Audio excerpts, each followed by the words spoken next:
Everyone, it's us Swanton007 here to do another 2003 pay-per-view review and to wrap up my series of 2003 and to move on to 2004. So we've got Armageddon 2003.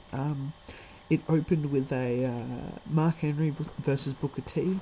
This was such a boring match, I swear to God. It was just... Mark Henry cannot wrestle. If you're a wrestling fan, you should know that. If you've never watched wrestling before, you're a dumbass if you think he's alright. He looks good. It's like a Batista. He looks good, but he's terrible in the ring.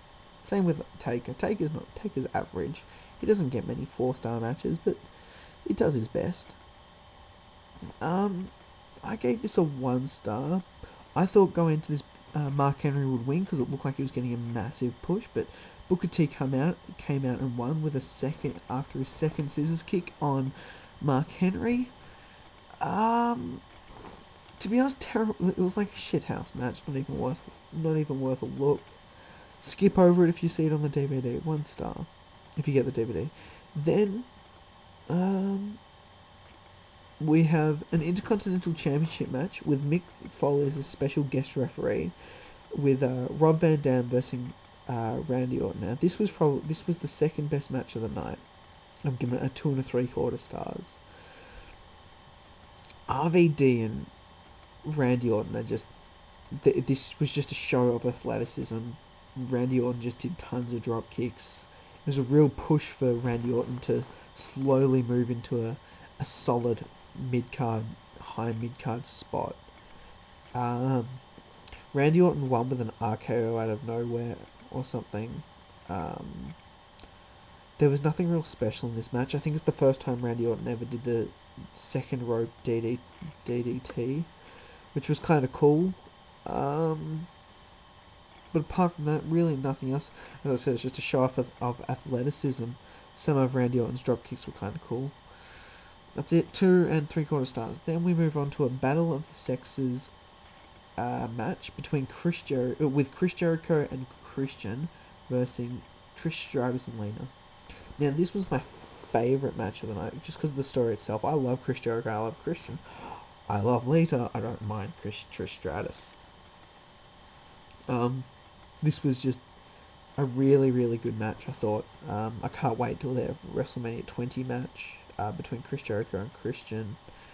They all had great chemistry in the ring here. It's a shame I only gave it 2.5. It was maybe worth 3 stars, but I think I only want to give it 3 stars mainly because of the storyline and how much I favour the people themselves. What was interesting is Chris Jericho and Christian were actually getting really physical with Trish Stratus and Lita.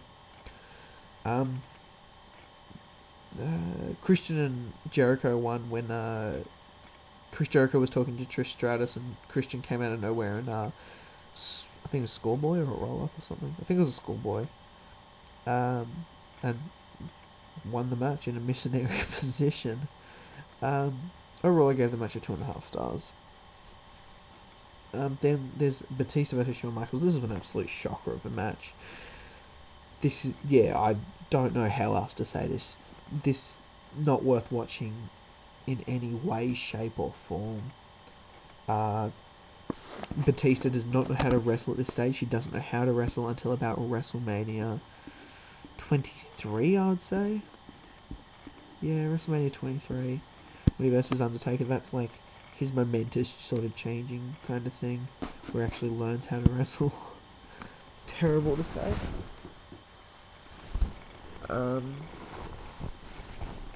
But nah, Shawn Michaels wins when Batista goes for the Batista Bomb, or at the time it was called the Demon Bomb, I think.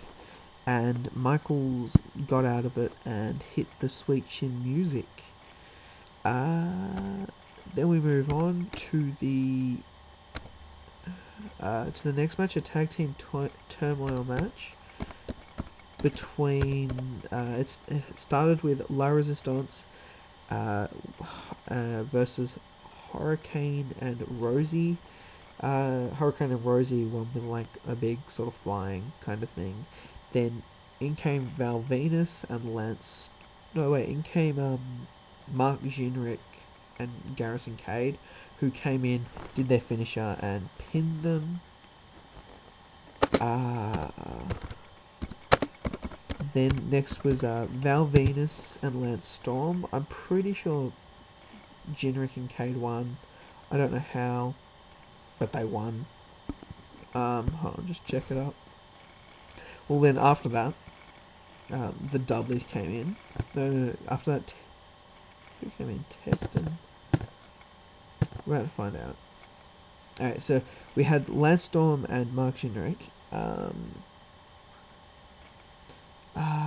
Mark Jindrak and Lance Cade win when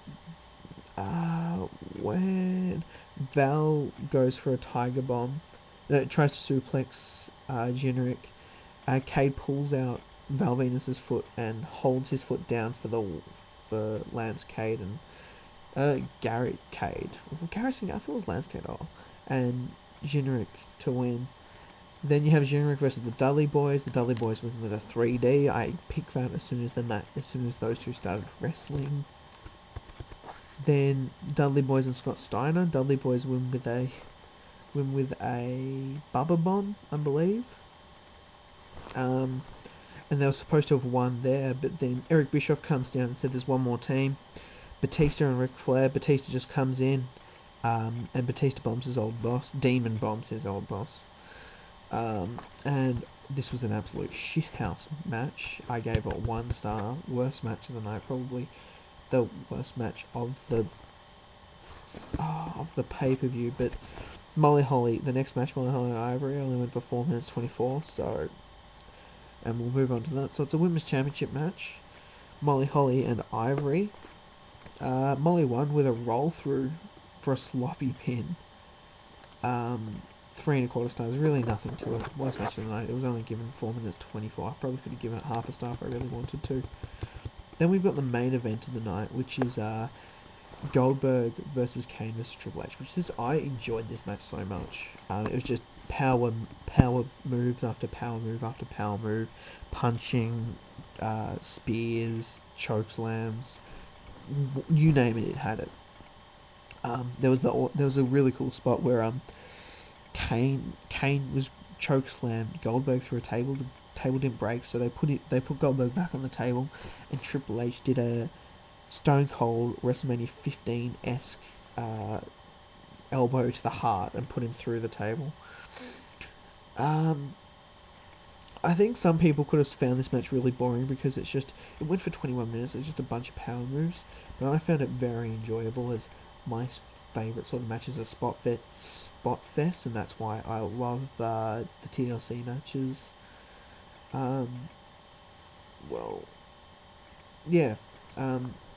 Triple H ended up winning this one when Kane hits Ric Flair and Randy Orton come out and distract Goldberg as he was after he just hit the spear on Kane. Then Kane gets up, knocks down Goldberg. Then Kane knocks down Goldberg. They try to choke slam each other. Triple H gives the low blow to Goldberg. Okay, so where was I? Kane and Goldberg were choke slamming each other. Triple H hit the low blow. Then Kane hit the choke slam. Then Batista came and pulled Kane out of the ring, and Triple H got the pin. And yeah, I thought that was a fairly good ending. Apart from Triple H should have had the clean win going into Championship and going to WrestleMania in 3 months, which he would have held the title after 2 more pay-per-views. But that's WWE's booking. Overall, I've given the pay-per-view a 3.25 because really, there were no good matches on the card. I really could have given the main event 2 stars because it was just a whole bunch of power moves, but I enjoyed it personally. None of the other matches were that great. Actually, I'll bump it up to a 4 because I really enjoyed that IC title match. I enjoyed the IC title match, and I really enjoyed the Battle of the Sexes match. I felt that the Tag Team Turmoil match was given way too much time. It was given like 20 minutes. But what can you do? So guys, I'm a Swanton. Comment, like, and subscribe. Thank you.